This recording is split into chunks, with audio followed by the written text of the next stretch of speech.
الحمدللہ رب العالمین والصلاة والسلام علی سید الانبیاء والمرسلین نبینا محمد وعلی آلہ وصحبہ اجمعین اما بعد۔ رب اشرح لی صدری ویسر لی امری واحلل عقدۃ من لسانی یفقہوا قولی۔ محترم سامعین کرام، احباب گرامی، دیگر سامعین،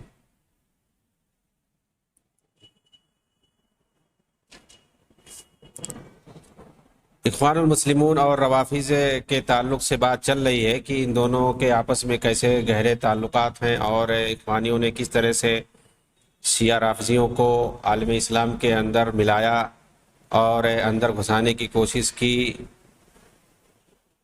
اور ایک دوسرے کو کیسے آپس میں متعارف کروایا۔ ان میں جمال الدین افغانی، شیخ محمد عبدہ کے ساتھ ساتھ حسن بنہ، عمر تلمسانی، حسن حسیبی کے ساتھ محمد غزالی کا بھی بڑا کردار تھا، سید قطب اور سید مودودی کے علاوہ۔ محمد غزالی نے جماعت التقریب کے بارے میں ایک سوال کا جواب دیتے ہوئے کہا ہے، میں بھی ان لوگوں میں ہوں جو اتحاد بین المسلمین کے لیے محنت کر رہے ہیں۔ قاہرہ میں واقع دارالتقریب کے اندر، دارالتقریب یہ جسے حسن بنہ نے قائم کیا تھا، جہاں سے شیعہ اور سنی کو ملایا جاتا تھا آپس میں۔ کہتے ہیں قاہرہ میں واقع دارالتقریب کے اندر میں نے بھی بڑی محنت کی ہے۔ کون کہہ رہے؟ محمد غزالی، یہ حسن بنہ کے ساتھیوں میں ہے۔ وہیں پر میں نے شیخ محمد تقی قمی اور شیخ محمد جواز سے ملاقات کی، یہ سب ایرانی شیعہ ہیں، اور ان جیسے بہت سارے شیعہ علماء میرے دوست ہیں۔ اس پر بغیر کسی تبصرہ کے میں صرف یہی آیت پڑھوں گا، وَمَن يَتَوَلَّهُم مِّنكُمْ فَإِنَّهُ مِنْهُمْ، جو ان سے دوستی کرے گا انہی میں سے ہوگا۔ بس خلاصہ کلام یہی کہ شیعوں جیسے ان کے عقائد ہیں، اعمال ہیں، بالکل انہی لوگ ہیں۔ کتاب موقف علماء المسلمین کے صفحہ 23 کے اندر مؤلف نے کہا، دکتور عبد الکریم زیدان عراق کے اندر ایک بڑے پائے کے اخوانی ہیں، اپنی کتاب المدخل لدراست الشریعہ الاسلامیہ صفحہ 176 کے اندر لکھتے ہیں، ادلۃ الفقہ فی المذہب الجعفری ہی الکتاب والسنہ والاجماع والعقل۔ مذہب جعفری کے اندر فقہ کے دلائل کتاب و سنت، اجماع اور عقل ہے۔ سوال یہ ہے کہ شیعہ ابو بکر، عمر، عثمان، ابو ہریرہ، عبداللہ بن عمر، ابن عمر، عائشہ صدیقہ رضی اللہ تعالیٰ عنہم اجمعین جیسے بڑے بڑے حدیث کے راویوں کو کافر سمجھتے ہیں اور ان کی روایت کو نہیں مانتے، پھر آخر وہ کیسی سنت اور حدیث کی پیروی کرتے ہیں؟ جو کہتے ہیں، یہ اخوانی بولتے ہیں کہ ان کے یہاں کتاب و سنت یہ جو ہے بہت بڑی دلیل ہے، تو حدیث سنت اور حدیث، تو حدیث کے جو روایت کرنے والے بڑے بڑے صحابہ ہیں ان کو یہ کافر مانتے ہیں، تو کہاں سے حدیث ان کی دلیل بنتی ہے؟ وہ اس قرآن کو محرف اور مبدل مانتے ہیں جو ہمارے پاس ہے، پھر آخر کس کتاب کو سے وہ اپنی دلیل پکڑتے ہیں؟ وہ شروع ہی سے ہمارے اسلام، ہمارے اسلاف کرام سے جنگ کرتے رہے، پھر آخر وہ کس کا اجماع مانتے ہیں؟ پھر کتاب موقف علماء المسلمین کے صفحہ 23-24 میں یہ بھی منقول ہے کہ شیخ جلیل امام محمد ابو زہرہ اپنی کتاب تاریخ المذاہب الاسلامیہ کے صفحہ 214 میں امامت کے مسئلے پر مناقشہ کرتے ہوئے کہا، ہمارے شیعہ بھائی اگر امامت کو اپنا عقیدہ سمجھتے ہیں پھر بھی وہ ہمارے ساتھ ہیں توحید اور رسالت میں، اور میں سمجھتا ہوں ہمارا اس عقیدہ کو نہ ماننے سے ہمارے ایمان میں کوئی کمی نہیں آئے گی اور ہم نہ گنہگار ہوں گے۔ آخر میں ہم یہی کہیں گے کہ جب ہمارے اور ہمارے شیعہ بھائیوں کے درمیان سوائے اسی ایک نظریاتی عقیدے کے اور کسی چیز میں کوئی اختلاف نہیں پایا جاتا، یعنی یہ امامت والا، جو کہ ایک تاریخی نظریاتی اختلاف ہے نہ کہ عملی، ساتھ ہی جن ائمہ کے بارے میں ان کا اعتقاد ہے ان کی عزت اور احترام تو سارے مومنوں کی یہاں مسلم ہے۔ اس لیے میں یہی کہوں گا کہ ایک معمولی اختلاف ہے، اسے کوئی بڑا عقدی اور بنیادی اختلاف نہ سمجھا جائے۔ اب اس کھلے اعتراف پر کسی تبصرے کی ضرورت نہیں ہے کہ اخوانی امامت کے مسئلے کو بھی معمولی بتا رہے ہیں اور کہہ رہے ہیں کہ ایک معمولی اختلاف ہے، باقی سب صحیح ہے۔ کتاب موقف علماء المسلمین کے صفحہ 25 پر لکھتے ہیں، شیخ حسن ایوب اپنی کتاب تبسیط العقائد الاسلامیہ صفحہ 300 پر کہتے ہیں، شیعہ فرقہ اسلامی فرقوں میں سب سے قدیم ہے، ویسے بھی شیعہ ایک درجے میں نہیں ہے، ان میں کچھ بہت ہی غلو کرنے والے، کچھ معتدل ہیں، کچھ تو ایسے بھی ہیں جو صرف علی کو دیگر صحابہ پر فوقیت دیتے ہیں، لیکن ہم کسی کی نہ تکفیر کرتے ہیں اور نہ ہی کسی کی تفسیق کرتے ہیں۔ اس پر ایک چھوٹا سا سوال بنتا ہے، کیا ابوبکر عمر عثمان رضی اللہ عنہ پر علی کو فوقیت دینا اعتدال ہے؟ مسند احمد، صحیح بخاری وغیرہ میں مروی ہے، عن ابن عمر قال كنا نعد ورسول اللہ صلی اللہ علیہ وسلم حی واصحابہ متوافرون ابو بکر عمر عثمان ثم نسکت۔ سیدنا ابن عمر رضی اللہ تعالی عنہما سے مروی ہے کہ رسول اللہ صلی اللہ علیہ وسلم کی موجودگی میں جبکہ صحابہ کی کثرت تھی، ہم انہیں اس طرح شمار کرتے تھے، ابو بکر عمر عثمان، پھر آگے ہم خاموش ہو جاتے تھے۔ عبداللہ بن احمد نے السنہ میں اضافہ کیا ہے، وَيَبْلُغُ ذَلِكَ النَّبِيُّ صلی اللہ علیہ وسلم فَلَا يُنْكِرُهُ عَلَيْنَا، یہ بات نبی اکرم صلی اللہ علیہ وسلم تک پہنچائی گئی مگر آپ نے ہم پر کوئی نکیر نہیں کی۔ یعنی صحابہ کے درمیان یہ ترتیب مشہور تھی، ابو بکر عمر عثمان علی، اس کے بعد تو اللہ کے رسول کے زمانے میں لوگ ایسا سمجھتے تھے، لیکن اللہ کے رسول نے گویا اس پر نکیر نہیں کی اور اس کو ثابت مانا۔ کتاب السنہ جو عبداللہ بن احمد کی ہے، اس کے اندر مزید یہ روایت آئی ہوئی ہے، عن ابن الحنفی قال قلت لأبی من خیر الناس بعد النبی صلی اللہ علیہ وسلم فقال ابو بکر، قلت ثم من قال عمر، ثم قلت فأنت قال ابوک رجل من المسلمین۔ محمد ابن حنفیہ سے روایت ہے کہ میں نے اپنے والد یعنی علی سے پوچھا، نبی اکرم صلی اللہ علیہ وسلم کے بعد لوگوں میں سب سے افضل کون ہے؟ فرمایا ابو بکر۔ میں نے کہا پھر کون؟ کہا عمر۔ پھر میں نے عرض کیا اس کے بعد آپ ہیں؟ فرمایا تمہارا باپ تو مسلمانوں میں سے ایک عام آدمی جیسا ہے۔ نہیں، آپ نے نہیں کہا کہ اس کے بعد میں ہوں، بلکہ کہا یہ تو حضرت علی کا تواضع ہے، ورنہ سارے مسلمان متفق ہیں کہ چوتھے نمبر پر آپ ہی کی فضیلت ہے۔ یقیناً اس شخص سے مراد سیدنا عثمان ہے، جیسا کہ ابن عمر نے مذکورہ روایت میں ذکر کیا، اور روایت مرفوع کے حکم میں ائمہ سلف کا بھی یہی قول ہے، عقیدہ بھی ہے۔ طبرانی طبقات ابن سعد اور علامہ لالکائی نے شرح السنہ میں نزال ابن صبرہ کے واسطے سے عبداللہ ابن مسعود سے روایت نقل کیا کہ جب عثمان رضی اللہ عنہ کو خلیفہ چنا گیا تو عبداللہ ابن مسعود رضی اللہ عنہ نے کہا زندوں میں ہمارے لیے ہی یہی سب سے بہتر تھے اور ہم نے کوئی کمی نہیں کی۔ یعنی حضرت عثمان جو تیسرے نمبر پہ خلیفہ بنائے گئے سب سے بہتر یہی تھے اور ہم نے کوئی کمی نہیں کی، یعنی ان کو خلیفہ بنانے میں ہم نے کوئی کمی نہیں کی۔ علامہ لالکائی نے مزید ایک روایت حماد ابن زید سے نقل کی ہے کہ اگر تم سمجھتے ہو کہ سیدنا علی رضی اللہ عنہ سیدنا عثمان رضی اللہ عنہ سے افضل ہے تو گویا تم یہ بھی سمجھتے ہو کہ رسول اللہ صلی اللہ علیہ وسلم کے صحابہ کرام نے خیانت کی ہے۔ ظاہر سی بات ہے، یعنی علی سے پہلے عثمان کو بنا دیا، اس کا مطلب صحابہ نے خیانت کی ہے، یہ بھی ماننا پڑے گا۔ یحییٰ ابن معین سے مروی ہے کہ میں نے ابو اسامہ کو یہ کہتے ہوئے سنا جو سیدنا علی رضی اللہ عنہ کو سیدنا عثمان رضی اللہ عنہ پر فوقیت دے وہ احمق ہے۔ بشر بن حارث اس معاملے میں بڑے سخت تھے، انہوں نے ابو بکر بن عیاش سے ایک روایت نقل کی کہ ان سے کسی نے ایسے شخص کے بارے میں سوال کیا جو سیدنا علی رضی اللہ عنہ کو سیدنا عثمان رضی اللہ عنہ پر فوقیت دیتا تھا، تو انہوں نے کہا جس نے ایسا کہا ہے اس پر اللہ کی لعنت ہو۔ امام احمد بن حنبل نے کہا جو سیدنا علی کو سیدنا عثمان رضی اللہ عنہ پر فوقیت دیتا ہے وہ اہل شورا اور دیگر صحابہ کرام کو خائن سمجھتا ہے۔ عبداللہ ابن احمد ابن حنبل نے اپنی مسند السنہ میں نقل کیا ہے کہ میں نے اپنے والد سے تفضیل کے بارے میں سوال کیا تو فرمایا پہلے ابو بکر پھر عمر پھر عثمان پھر علی رضی اللہ عنہ۔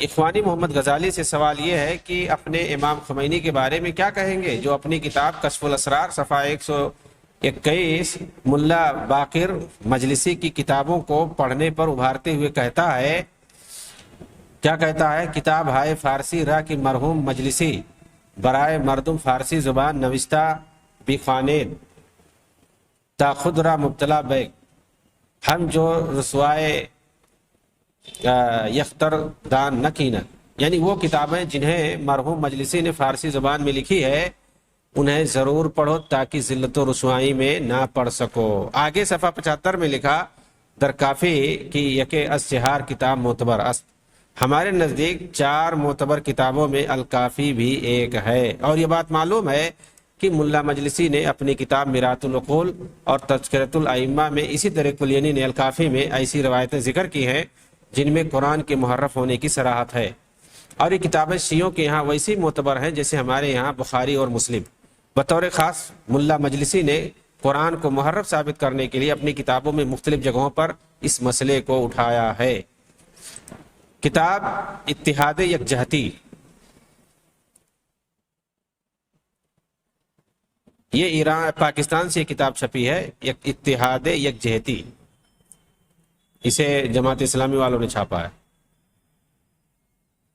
اس کے صفحہ 15 میں اخبار تہران ٹائم 1980 میں خمینی نے صراحت سے کہا ہے، خمینی کی عبارت نقل کیا انہوں نے، ہر نبی کی بعثت دنیا کے اندر عدل و انصاف قائم کرنے کے لیے ہوئی ہے، لیکن اپنے اس مقصد میں کوئی نبی کامیاب نہیں ہو سکا، نعوذ باللہ۔ حتیٰ کہ خاتم المرسلین بھی جنہیں اصلاح انسانیت، قیام عدل اور تربیت و اخلاق کے لیے مبعوث کیا گیا تھا، وہ بھی اپنی زندگی میں کامیاب نہ ہو سکے۔ عنقریب اس میں پوری کامیابی امام مہدی کو ملے گی۔ اس طرح کی بات اس نے کہی ہے، اور اتحاد یکجہتی کے اندر امام خمینی کی نظر میں یہ کتاب ہے ایرانیوں کی، شیعوں کی، اسے پاکستان میں چھاپا گیا ہے کہ مطلب سیاہ سنی اتحاد جو ہے امام خمینی کی نظر میں کیا ہے، اس کے اندر اس بات کو نقل کیا گیا ہے، خمینی کی اس بات کو۔ خمینی کا عقیدہ ہے کہ کوئی نبی اپنے مشن میں کامیاب نہیں ہوا، امام مہدی آئیں گے وہی کامیاب ہوں گے، ان کے امام مہدی جو اپنا ان کا مانا ہوا ہے۔ اصل کتاب کی شکل بھی آپ دیکھ سکتے ہیں۔ ملعون خمینی نے اپنی کتاب الحکومہ الاسلامیہ، اس کے صفحہ 52 کے اندر لکھا ہے، الحکومہ الاسلامیہ یہ بہت ہی خطرناک کتاب ہے خلافت ملوکیت کی طرح سے۔ کیا اس نے کہا ہے خمینی نے؟ وَإِنَّ مِن ضَرُورِيَّاتِ مَذْهَبِنَا أَنَّ لِأَئِمَّتِنَا مَقَامًا لَا يَبْلُغُهُ مَلَكٌ مُقَرَّبٌ وَلَا نَبِيٌّ مُرْسَلٌ۔ ہمارے مذہب کے ضروری عقائد میں سے ہے کہ ہمارے اماموں کو جو مقام مرتبہ حاصل ہے، وہ مقام مرتبہ نہ تو کسی مقرب فرشتے کو حاصل ہے، نہ ہی کسی نبی مرسل کو، یعنی وہ نبی کا مقام نہیں جو ان کے من گھڑت اماموں کا مقام ہے، نعوذ باللہ۔ کتاب الاستاذ خمینی فی میرات عقائدہ کے اندر صفحہ 1 پر عبد القادر آزاد خمینی کا وہ خطاب نقل کرتے ہیں جسے اس نے اپنی جوانی میں پیرس کے اندر کیا تھا۔ خمینی نے کہا، عالمی اسلام ہو یا دوسرے لوگ ہماری طاقت کا لوہا اسی وقت مانیں گے جب ہم مکہ اور مدینہ پر قبضہ کریں گے، اور جب میں مکہ اور مدینہ کے اندر فاتحانہ داخل ہوگا اس وقت میرا پہلا فرض یہ ہوگا کہ دونوں بت ابو بکر عمر کو ان کی قبروں سے نکال پھینکوں، نعوذ باللہ من ذالک۔ یہ پیرس کے اندر خمینی نے یہ بات کہی تھی، اور وہیں سے پیرس والوں نے، صلیبیوں نے اسے لا کر کے جٹ طیارے میں تہران کے اندر اتارا تھا سیکورٹی کے ساتھ۔ ظاہر سی بات ہے یہ خطرناک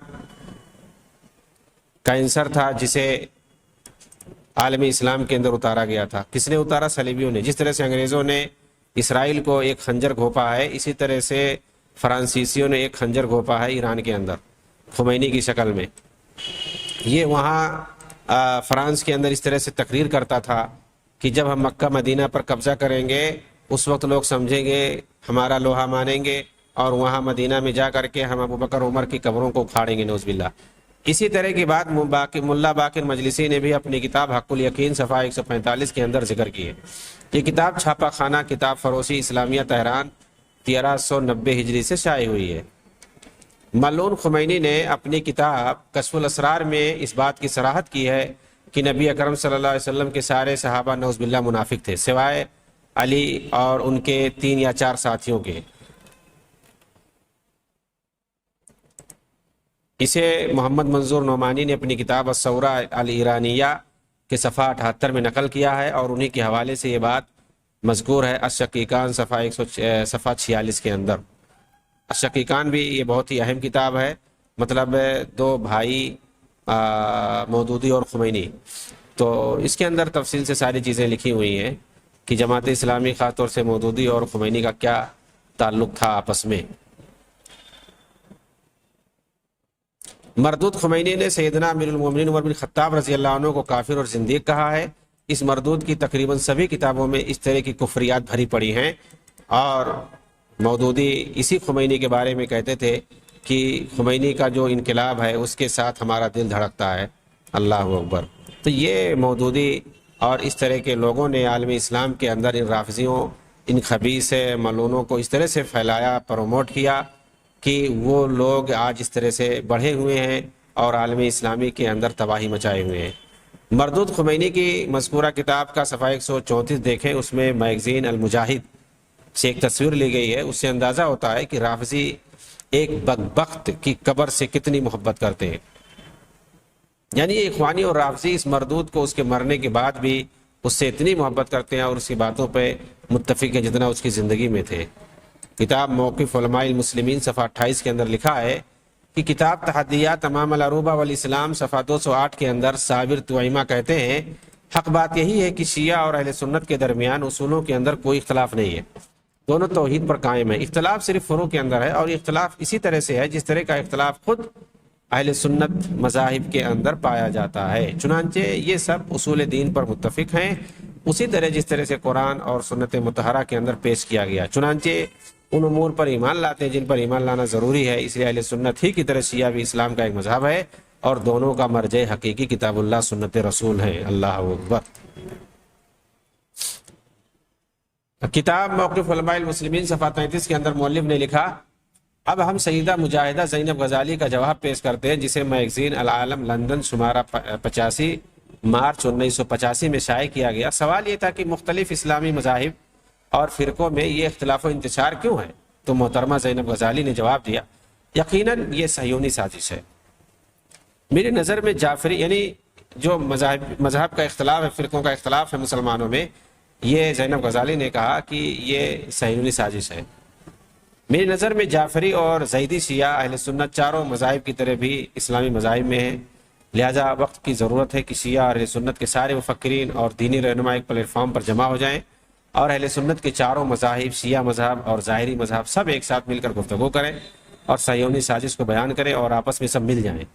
اس مسئلے میں میرا ذاتی تجربہ ہے۔ چنانچہ سال 52 میں تقریب بین المذاہب کے نام پر ایک اجتماع ہوا، جس کی سرپرستی شیخ محمود شلتوت اور شیخ قمی کر رہے تھے، میں بھی اس میں شریک تھی، اور اس طرح کا مبارک عمل امام شہید حسن بننا بھی کر چکے ہیں، جو ایک چاہتے تھے کہ شیعہ سنی سب ایک ملت بن جائیں، مذہبی اور مسلکی اختلافات سے وحدت میں کوئی فرق نہیں آئے گا، اور اخوان المسلمون شیعوں کے ساتھ اسی لیے مل کر رہنا چاہتے ہیں کہ ہم سب بحیثیت مسلمان ایک ہیں، ہمارا معبود ایک ہے، ہماری کتاب ایک ہے، ہمارا رسول ایک ہے، ہمارے نزدیک حلال حرام کا پیمانہ ایک ہے، ہمارا سیاسی نظام ایک ہے، ہمارا اقتصادی نظام ایک ہے، ہمارا سماجی سسٹم ایک ہے۔ ہم سب چاہتے ہیں کہ دنیا سے ظلم و جور ختم ہو جائے اور شیعہ سنی ایک دل میں سما جائیں۔ یہ زینب غزالی اخوانیہ سید قطب کے ساتھیوں میں سے تھی۔ یہ اس عورت کا بیان ہے جو اپنے گھر میں کبھی شریعت کے حساب سے بیٹھ نہ سکی، اتحاد بین المسلمین کی بات کر رہی ہے زینب غزالی۔ اپنی ان ساری لنترانیوں میں یہ بالکل نہیں بتا رہی ہے کہ آخر رافضیوں کے ساتھ اتحاد کرنے کا ہمارا معیار کیا ہو۔ کیا کتاب و سنت کے رافضی معیار مانیں گے؟ یقیناً نہیں۔ اور جب کتاب و سنت کو معیار نہیں مان سکتے تو کیا یہ اخوانی رافضی کتابوں کو معیار مان کر، ان کے باطل عقائد کو معیار مان کر اتحاد کرائیں گے؟ یعنی یہ اتحاد اس بات پر ہوگا کہ سارے اہل سنت رافضی شیعہ بن جاؤ، اور وقت نے یہ ثابت کر دیا کہ آج تک شیعہ روافض اپنے ایک بھی اصول سے ہٹنے کے لیے تیار نہیں۔ تقارب اور اتحاد سے سمجھتے ہیں کہ سارے سنی شیعہ بن جائیں۔ کتاب موقف علماء المسلمین صفحہ 27 پر مؤلف نے کہا، استاد سمیع عاطف الزین نے ایک کتاب تالیف کی جس کا نام رکھا المسلمون من ہم، مسلمان کون ہے۔ اس کے اندر انہوں نے شیعہ اور اہل سنت کے موضوع پر تفصیلی گفتگو کی۔ اس کتاب کے مقدمہ میں صفحہ 9 پر لکھتے ہیں، قارئین کرام، یہ واضح رہے کہ اس کتاب کے لکھنے کی وجہ ہماری موجودہ صورتحال ہے کہ اس وقت ہم اندھے انتشار کا شکار ہیں، خاص طور پر شیعہ مسلم اور سنی مسلم کا اختلاف۔ یہ علم کا دور ہے، ایسے اختلاف کو تو جہالت کی طرح بھولا دینا چاہیے تھا، لیکن اس کی جڑیں اب بھی مریض دل والوں کے یہاں باقی ہیں، کیونکہ اس جڑ کو مضبوط دراصل اس حاکم طبقے نے کیا ہے جو اس وقت عالمی اسلامی پر حکومت کر رہا ہے، جس کی بنیاد ہی اختلاف و انتشار، مکر و فریب اور استحصالی ذہنیت پر ہے۔ یہ ان طفیلی کیڑوں اور جراثیم کی طرح جینا پسند کرتے ہیں جو دوسروں کے خون پر پلتے ہیں۔ میرے مسلم شیعہ بھائیوں اور سنی بھائیوں، یہاں میں انہی اختلافات کے حقائق سے پردہ ہٹانے کی کوشش کروں گا جن کی بنیاد کبھی بھی کتاب و سنت نہیں رہے ہیں بلکہ کتاب و سنت کا فہم رہا ہے۔ سوال یہ ہے کہ پھر اس حدیث کا کیا مطلب ہوگا اخوانیوں کے نزدیک جس میں رسول اکرم صلی اللہ علیہ وسلم نے فرمایا ہے، ستفترق امتی الی 73 فرقہ کلھا فی النار الا واحدہ، کہ میری امت کے لوگ 73 فرقوں میں بڑھ جائیں گے، سارے کے سارے جہنمیوں میں سوائے ایک فرقے۔ اس کا کیا مطلب ہے ان کے یہاں؟ اگر یہ صہیونی سازش ہے تو اس کا کیا مطلب ہے؟ مزید آپ صلی اللہ علیہ وسلم نے فرمایا لا تزال طائفۃ من امتی منصورین الحق لا یضر من خذل الا ان تقوم، میری امت کا ایک گروہ ہمیشہ حق پر باقی رہے گا، اس کی مخالفت کرنے والے قیامت تک اس کا کوئی نقصان نہیں پہنچا سکیں گے۔ تو بھائی اسے جو حق پر جو جماعت حق پر ہے، کتاب و سنت کو جو مان رہے، فہم صحابہ کو جو مان رہے، کتاب و سنت کو جو مان رہے، اور نبی صلی اللہ علیہ وسلم کی سنت کے مطابق جو عمل کر رہے ہیں، قرآن کو جو مانے، اس کے مطابق عمل کرو، اسی پہ قائم رہو، دوسرے کو دیکھنے کی کوئی ضرورت نہیں ہے۔ پھر آخر سیدنا علی رضی اللہ تعالیٰ عنہ نے ان سبائی شیعوں کو کیوں جلا دیا تھا جو آپ کو معبود سمجھنے لگے تھے، اور ان لوگوں کو کوڑے کیوں لگوائے تھے جنہوں نے آپ کو سیدنا ابوبکر و عمر اور عثمان پر فوقیت دے دی تھی اور ان پر آپ کو افضل سمجھنے لگے تھے؟ پھر آپ ایسے لوگوں سے علماء سلف کیوں ہمیشہ لڑتے رہے اور اپنی کتابوں میں ان کے شر و فتن سے آگاہ کرتے رہے، بطور خاص امام احمد اور ابن تیمیہ وغیرہ؟ سوال یہ ہے کہ صاحب مقالہ نے آخر مریض دل والوں، انتشار پیدا کرنے والوں، دین کے دشمنوں، طفیلی کیڑوں کی طرح دوسروں کا خون چوسنے والوں سے کسے مراد لیا ہے؟ کیا یہی وہ اسلاف کرام نہیں جنہوں نے ہمیشہ شیعہ رافضیوں کی مخالفت کی اور ان کے شر و فتن سے لوگوں کو آگاہ کیا، جن سے آج ملنے اور ان کے افکار و نظریات کو عالمی اسلامی پر تھوپنے کی کوشش کر رہے ہیں؟ یہ رافضیوں کی اولاد اخوانی، ایرانی روافظ اور حسن بنہ کی اخوانی جماعت کے تعلقات کی کہانی بہت پرانی ہے۔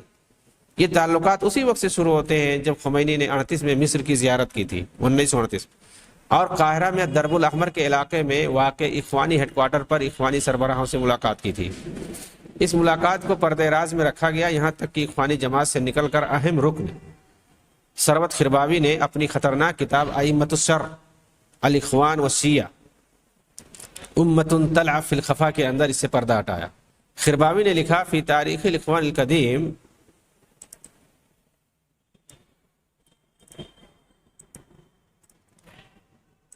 ورقة زلت مخفية لا يعرف أحدها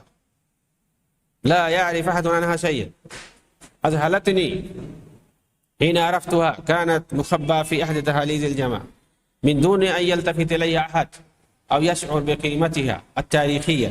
كانت هذه الورقة تحتوي على خبر زيارة لمقر الإخوان في مصر قام بها مصطفى الخميني عام 38 900 و1000 من الهجرة و1000 من الميلاد، وتشير هذه الورقة إلى أن ثمة لقاء خاص تم بين المرشد الأول للجماعة الأستاذ حسن البنا ومصطفى الخميني الذي أصبح فيما بعد سيد روح الله الإمام آية الله الموسوي الخميني مفجر الثورة الإيرانية. ولكن مما يوصف له أن أحد من الذين عاصروا هذه الواقعة لم يدون أحداثها ووقائعها، على الرغم من أن زيارات أخرى قامت بها شخصيات شيعية شهيرة لمقر الإخوان في منطقة الدرب الأحمر وصلت إلينا أخبارها وبعض تفاصيلها.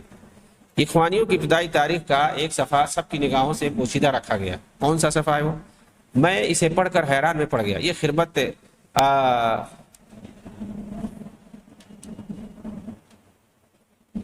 حسن بنہ کے تعلق سے ثروت خرباوی نے یہ پورا واقعہ نقل کیا ہے۔ کہہ رہے ہیں کہ سب کی نگاہوں سے اسے پوشیدہ رکھا گیا۔ یہ ورقہ کیسے گمنامی کا شکار ہے جس کے بارے میں کوئی خبر نہیں اور نہ ہی اس کی تاریخی قیمت بتائی جاتی۔ وہ ورقہ جس کے اندر مصطفیٰ خمینی نے اخوانیوں کے ہیڈ کوارٹر پر 1938 میں زیارت کی تھی اور اخوانی مرشد حسن بنہ اور رافضی لیڈر مصطفیٰ خمینی کے درمیان ملاقات ہوئی تھی۔ یہی مصطفیٰ خمینی جو خمینی بغاوت کے بعد ایرانیوں کے اندر سید روح اللہ امام آیت اللہ موسوی خمینی سے مشہور ہو گیا۔ لیکن افسوس کی بات یہ ہے کہ جن لوگوں کے سامنے اور جن کے زمانے میں ملاقات ہوئی انہوں نے اس کا ذکر کہیں نہیں کیا، نہ لکھ کر نہ بول کر، جبکہ اس ملاقات کے علاوہ دیگر کئی ایرانی شیعہ شخصیتوں کی زیارت اخوانیوں کے مرکز میں ہوئی اور اس کا تذکرہ اور تفصیل لکھی گئی اور مشہور بھی ہے کچھ۔ اس واقعے سے یہ سمجھنا بالکل آسان ہوگا کہ کس طرح سے ایرانی رافضیوں نے مصر کے اندر اخوانیوں کا استعمال کر کے عالمی اسلامی کو تباہ کرنے کی ذمہ داری اٹھا رکھی، اور صرف خمینی ہی نہیں بلکہ اس کے علاوہ اس کا نائب صفوی آیت اللہ قمی وغیرہ برابر زیارت کرتے تھے۔ ان لوگوں کے لیے راہ ہموار کیا تھا ایرانی جاسوس ماسونی جمال الدین افغانی نے اور اس کے بعد اس کے شاگردوں نے، جن میں مشہور شاگرد محمد عبدہ، کہ کس طرح ان لوگوں نے دین کے نام پر سیاسی جماعت بنا کر مسلم حکمرانوں اور عوام کے خلاف سازش چلی ہے۔ اس کا اندازہ اس وقت آسانی سے ہو جائے گا جب یہ پتہ چلے گا کہ شروع ہی سے یہ جماعت صحابہ دشمن رافضیوں سے ایسے اصول پر بھائی بھائی بن کے رہتی ہے جو اصول دین کے مسلمہ اصولوں سے ڈائریکٹ ٹکراتا ہے۔ نتعاون فی ما اتفقنا علیہ ویعذر بعضنا فی ما اختلفنا فیہ۔ دراصل یہ اصول پہلے شیخ محمد عبدہ نے اپنایا تھا کہ ہمارے درمیان جو متفقہ فیصلے ہیں اس کو مان کے چلیں گے اور جس میں اختلاف ہے ان کو چھوڑ دیں گے.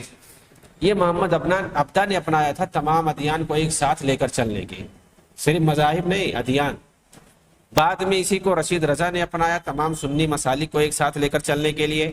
لیکن ان کے بعد حسن بنا نے اسی اصول کو لے لیا شیعہ رافضیوں اور سنی مسلمانوں کے ایک ساتھ لے کر چلنے کے لیے، بلکہ رافضیوں کے ساتھ مل کر حکومت بنانے کے لیے. بلکہ حسن بنا نے تو وحدت اسلامی کا نعرہ بھی لگایا جس کا مقصد شیعہ سنی کو ایک ساتھ لے کر چلنا تھا، اور اس کے لیے انہوں نے مصر کے اندر دار التقریب بین المذاہب الاسلامیہ کے نام سے ایک آفس بھی بنائی تھی، جس کا مشورہ ایک رافضی ایرانی عالم محمد تقی القمی نے دی تھی، جس وقت اس نے قاہرہ میں 47 کے اندر حسن بنا سے ملاقات کی تھی. اور ایرانی قیادت نیز اخوانیوں کے درمیان تعلقات کو مضبوط کرنے کے لیے بنیادی کوشش کی تھی. پھر 1948 میں آیت اللہ کاشانی سے حسن بنا نے موسم حج میں ملاقات کی. حسن بنا اس پہل کے بانی تصور کیے جاتے ہیں. چنانچہ حسن بنا ہی کے دور سے رافضیوں کے ساتھ ان کی دوستی مضبوط چلی آ رہی، بالخصوص سیاسی پیمانے پر دونوں ایک ہی ایجنڈے پر کام کرتے ہیں.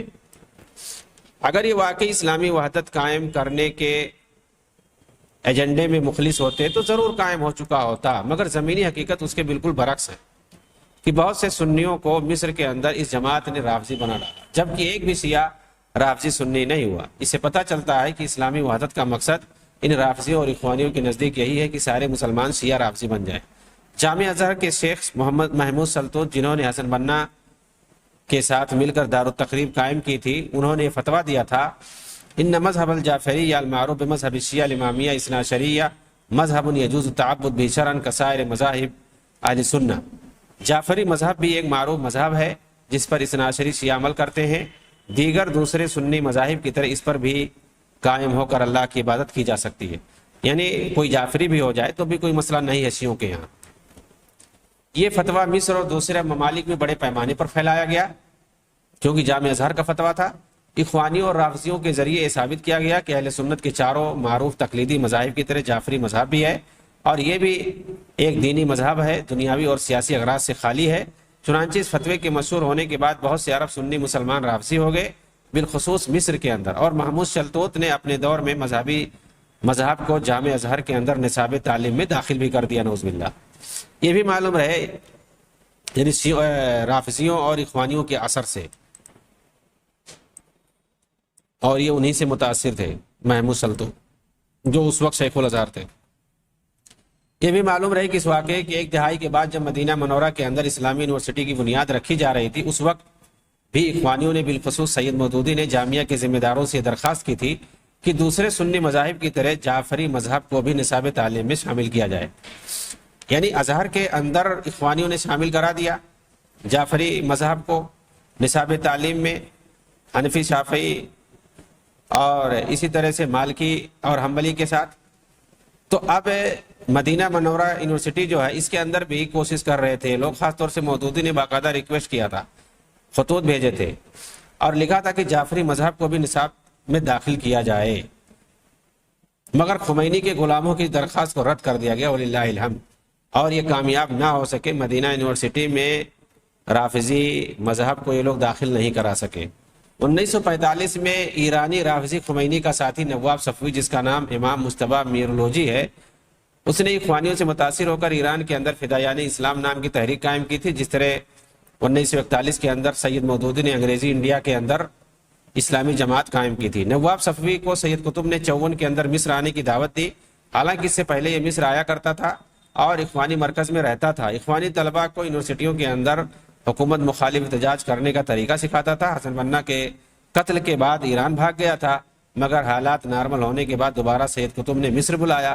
پھر اس نے مصر، سیریا، اردن اور دیگر مشرق وسطیٰ کے ممالک میں اخوانی رہنماؤں سے ملاقات کرنے لگا، ان کی محفلوں جلسوں میں شرکت کرنے لگا. سیریا کے اندر اخوانی اجلاس میں اپنے خطاب میں اس نے یہ بات کہی تھی، من اراد یکون جعفری حقیقیا فلینضم الی صفوف الاخوان المسلمین. میں یہ نہیں کہتا کہ شیعہ بن جاؤ، اگر حقیقی جعفری شیعہ بننا ہے تو اخوان المسلمین کا ممبر بن جاؤ. یہی ایران ہے جس نے 48 میں اسرائیلی ریاست کو تسلیم کیا، مگر کسی رافضی یا اخوانی نے احتجاج نہیں کیا تھا، بلکہ 79 کے اندر جب ایک خونی بغاوت کے ذریعے ایران میں فرانس، برطانیہ اور امریکہ کے ذریعے خمینی کی حکومت بنوائی گئی اس وقت سب سے طاقتور عرب پتی اخوانی یوسف مصطفیٰ ندا کی قیادت میں باقاعدہ ایک وفد تہران بھیجا گیا خمینی کو مبارکبادی پیش کرنے کے لیے، خصوصی ملاقات کے لیے۔ اس وفد کے ساتھ اردن کے اندر اخوانی جماعت کے مراقب عام عبد الرحمن خلیفہ بھی تھے ساتھ میں۔